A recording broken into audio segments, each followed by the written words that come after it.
Good morning, students. Today our topic is comprehension, unseen comprehension. Unseen comprehension, my dear students, you must have been doing your earlier classes in your matriculation classes. That is supposed to be an easier task, but sometimes it becomes very difficult for the students. So we should have some practices of unseen comprehension, right, dear students? So let's do. Uh, First of all, I would like you to introduce and give the definition of comprehension. So, the word comprehension is a noun and means understanding thing very well. Comprehension जो word है अंग्रेजी में English में वो noun है. इसका मतलब होता है समझना, कॉम्प्रिहेंशन, राइट, समझना. सो अनसीन कॉम्प्रिहेंशन का जो मतलब होता है वो unseen passage to understand an unseen passage, right dear students. Its verb is to comprehend. इसका वर्ब है comprehend, right. Comprehend, comprehension, comprehend verb, comprehension noun, which means to understand. Like comprehend means understand, comprehension means understanding, right? Something and all its aspects very clearly. So let me repeat the definition for you. The word comprehension is a noun and means understanding thing very well. Its verb is to comprehend, which means to understand something and all its aspects very clearly. यानी कि जब हम comprehension की बात करते हैं, unseen comprehension की, आपने इसको अनसीन पैसेज के नाम से किया होगा, राइट. पैसेज का मतलब पैराग्राफ होता है. तो हम इसमें अभी use an unseen paragraph for the students to do this sort of exercise. So जो भी हम टेक्स्ट कर रहे होते हैं, जो भी हम पैराग्राफ या पैसेज कर रहे होते हैं, सो कॉम्प्रिहेंशन मीन्स उसको अच्छे तरीके से समझना, उसके तमाम एस्पेक्ट्स को, उसके वर्ड्स को, उसकी कोहेरेंस को और the message we should understand what is given in that message, right. So here I am giving you some points for students to comprehend or to understand and how to do it. When we read, सबसे पहले आप क्या करेंगे? When we read any text, we read to comprehend, or else there is no use of reading any text. So एक चीज मैं आपको बताऊं, the word read का मतलब पढ़ना होता है, right dear students. But read में अपने अंदर ही comprehension छुपा हुआ है, यानी कि read to understand. कोई भी टेक्स्ट आप पढ़ते हैं, रीड करते हैं, तो डेफिनेटली आप उसे अंडरस्टैंड करने के लिए पढ़ते हैं, ठीक है. So read means read to comprehend, समझकर पढ़ना, राइट स्टूडेंट्स. तो पहला पॉइंट यही है, जब हम कोई टेक्स्ट पढ़ते हैं उसको समझने के लिए पढ़ते हैं. So we must learn how to read and how to comprehend any text. So if we want to understand the text, we should learn how to read and how to comprehend, right? That there is one more point, my dear students. There are some essential points are given which can help you learn how to read and how to understand any text by reading. So there I have brought and I have written some very important points. Those are necessary to learn, to understand, to read any text or any comprehension, right dear students. You should follow those points accordingly and learn to read. So this is the advice for you, my dear students. You should follow those points so that you can learn and read properly. Number one, read the passage very carefully and normally. Like very carefully you understand, normally like slow, in a slow manner. It should not be read, the passage should not be read very fluently and very fast, right? It should be read normally, in a normal tone, and very carefully, right? So that you can understand what is the passage about. In second reading, this first point is, my dear students, for your first reading, right? So you'll have to read the passage again and again for understanding. In one time you cannot understand any text, right? So you will have to read the passage second time, or if it is needed third time, right? So in first reading, what do you have to do? You have to read it carefully and normally. What do you have to do in your second reading, my dear student? In second reading, try to find out the main idea, right? When you do your second reading, when you start your second reading, you must keep that thing in your mind that you have to find out the main idea, right? It is given importance. Main idea, definitely main idea is given importance in the passage, so it won't be difficult for you to find out the main idea. Repeat it twice. Main idea is repeated twice and thrice at least. The main idea is repeated in the passage 2 times or sometimes 3 times or more, right? But at least 2 or 3 times it must be repeated. Then write that one as a topic or title of the passage, right?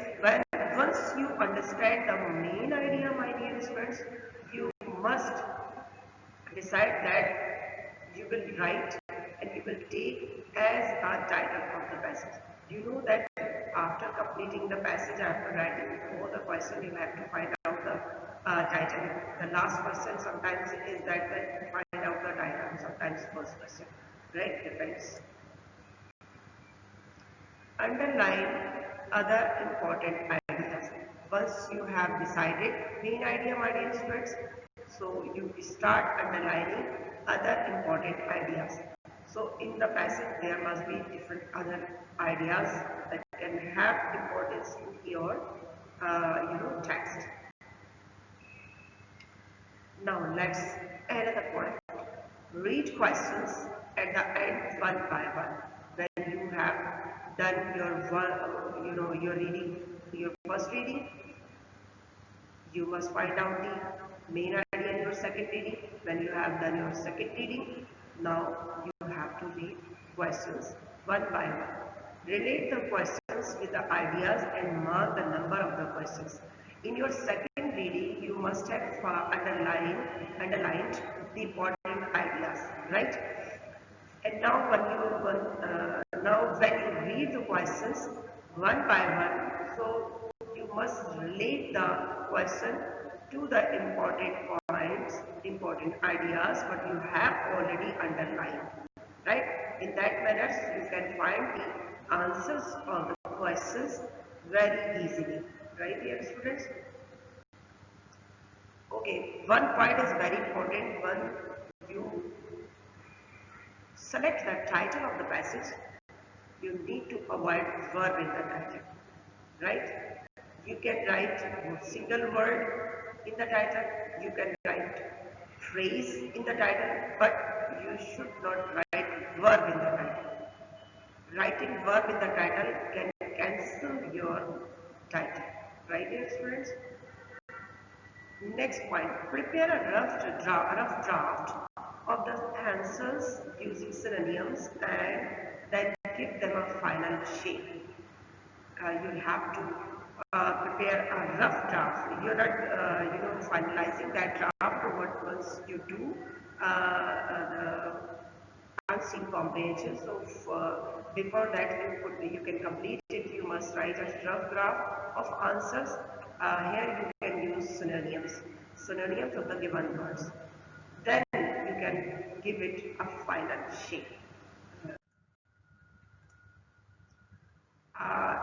Let's do a model comprehension over here, my dear students. This is the comprehension, right? Okay. Dear students, let me tell you one thing, that unseen comprehension is, in your question paper, in your board examination question paper, it is in the section C. It is very important question in the section C, and it has 10 marks, and you can easily get these marks. Minimum 7 marks you can get, my dear students, or this is not very difficult task, but sometimes you have to rephrase the answers. There you can feel difficulty if you follow all the points on the point what I have taught you here to understand, to comprehend a passage, so you cannot lose the marks, you cannot, get failure, right?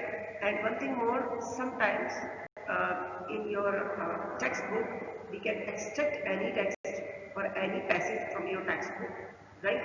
So this is the passage what I have brought from that textbook. There are some things which thought in many ways regrettable. It is necessary to accept as conditions to survival in the modern world. I hope you must understand very simple wording. The most important of these is the growth of industrialism. The power of England in the early 19th century was based upon a virtual monopoly of machine production, and the power of Russia and United States in the present day is due to their supremacy.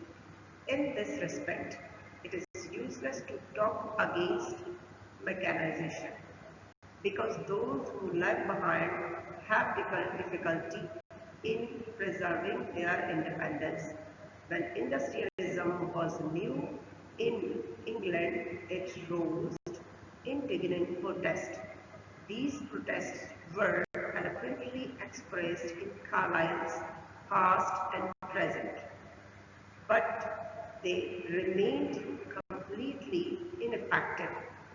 They are similarly ineffective in the present day.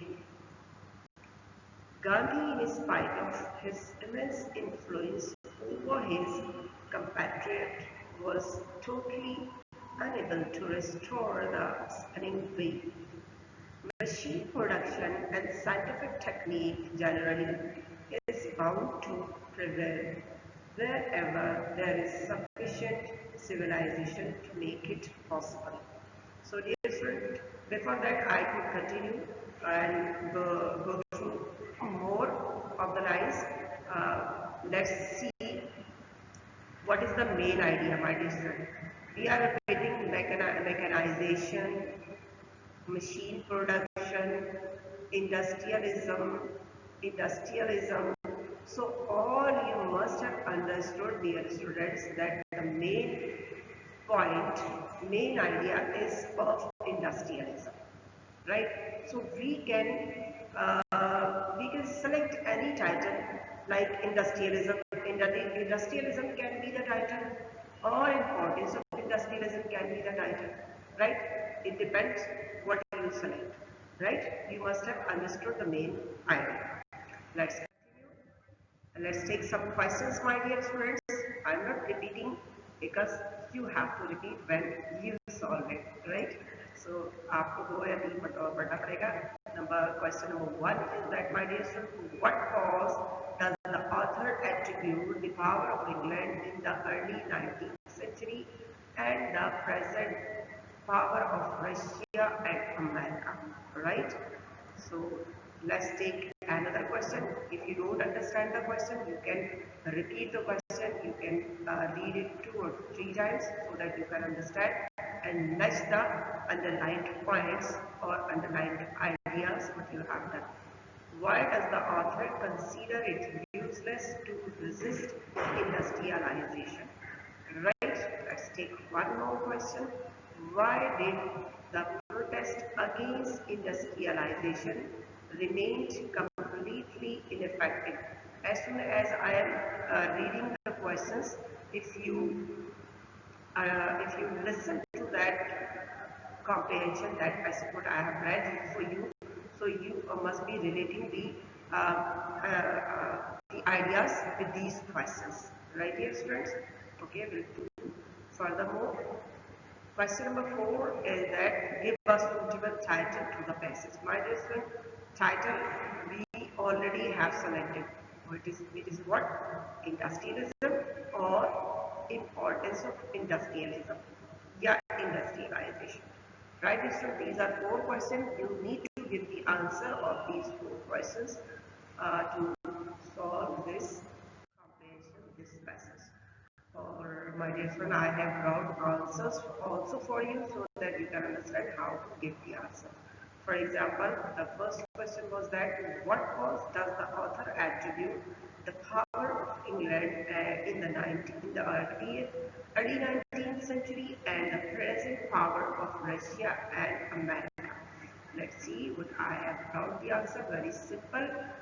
In the comprehension, we can get two or three sentences or four or five sentences for the answers, not more than that. The author attributes the power of England in the 19th century and present power of America and Russia towards industrial progress at rapid pace.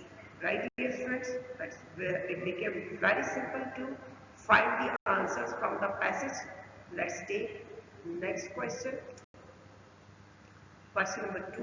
Why does the author consider it useless to resist industrialization? Why does the author consider it useless to resist industrialization? Let's take its answer, dear students. The author considers it useless to resist industrialization because he believes that it is the source of strength, and industrially backward countries cannot preserve their independence for a long time. My dear students, the answer is, is written by rephrasing the sentences from the passage. So once you should understand what is the idea, and you must understand the question, and then you can easily rephrase the wordings or the sentences for your answers. Right? The author considers it useless to resist industrialization because he believes that it is the source of strength, and industrially backward countries cannot preserve their independence for a long time. This idea you must have found in the passage. Now you could rephrase it for answers. Why did, question number 3 is that, my dear student, why did the protest against industrialization remain completely ineffective? The answer is very simple. The protest against industrialization remained completely ineffective because the majority of people supported this idea, thinking that they would achieve progress and prosperity. Right?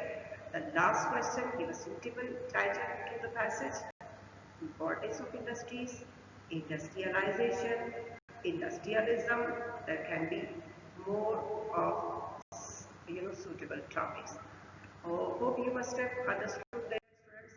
Let's take another passage for you to understand, so that you can have good practice of doing passages and understand how to do it. So you must do some more practices. You can go through necessity notes.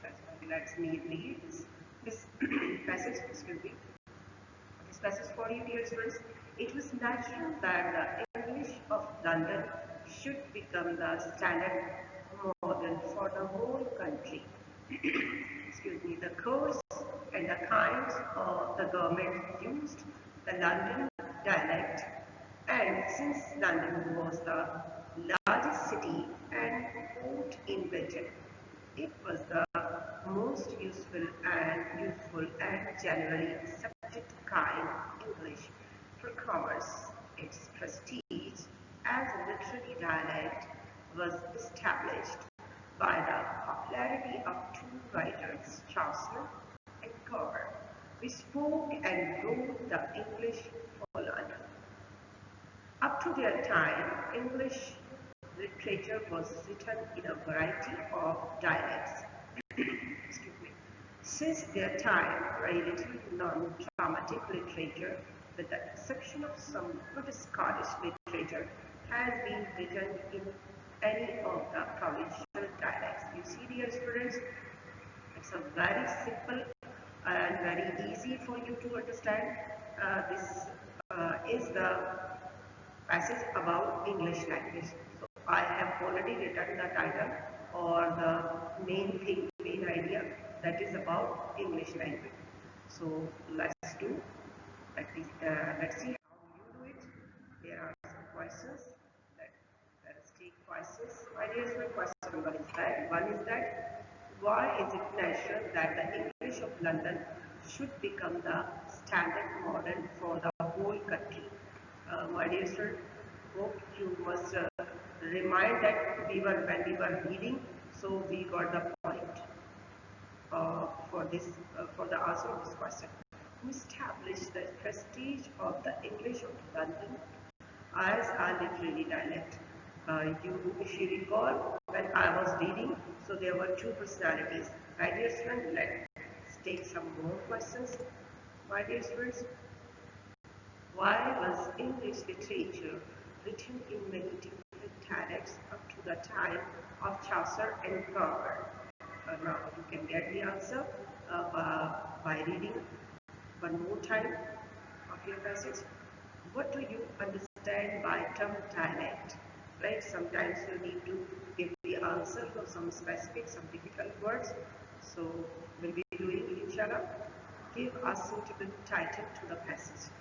Passage को title देना होता है that you know well. There are 5 questions, my dear student, and you have to give the answers. Right? So you must understand these 5 questions. Then you definitely find the answers of these questions. So here in the presentation, let me do it for you. Inshallah, when you do your comprehension for the practice, inshallah, you would also be doing. After completing this presentation, you must understand. So, what is the first question? Why was it natural that the English of London should become the standard model of the whole country? Let's see what I have brought the answer for you from the passage. It was natural that the English, these lines were written in the paragraph. So, it was natural that the English of London should become the standard model for the whole country. The course, here the reason is given, the course and the standard model, the course and the kinds of government used the London dialect, and since London was the largest city, because London was the largest city and port in Britain, it was the most useful and generally accepted kind of English for commerce. So it is very easy for the language to prevail all over the country or even international. So that's the reason. Let's take second question, dear students. Who established the prestige of the English of London as a literary dialect?